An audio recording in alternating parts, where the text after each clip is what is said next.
Hello friends, நான் உங்கள் MK. வெள்ளையனே வெளியேறு வெள்ளையனே வெளியேறுன்ற இந்த ஒரு குரல் உலகம் எங்கிலும் ஒலிக்குது. அப்படிப்பட்ட ஒரு காலகட்டத்தில் பலவித நாடோட அரசியலானது ஒரு மதம் சார்ந்து அமையுது.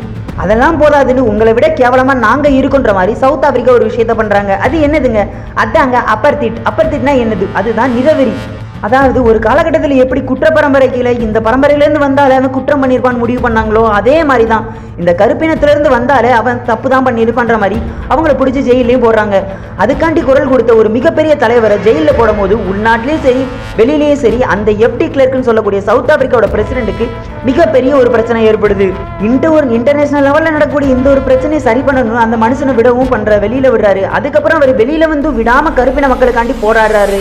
அது வெற்றி நிலைக்கவும் செஞ்சுச்சு. அப்படிப்பட்ட ஒருத்தர் தான் ஒரு காலகட்டத்தில் அதே சவுத் ஆப்பிரிக்காவில் ஒரு எலெக்ஷன்ல பார்ட்டிசிபேட் பண்றாரு. 1994 எந்த விதமான நிறமும் இல்லாம ஒருத்தர் பண்ணி ஜெயிக்கவும் செய்யறாரு. அவர் தாங்க நெல்சன் மண்டேலா.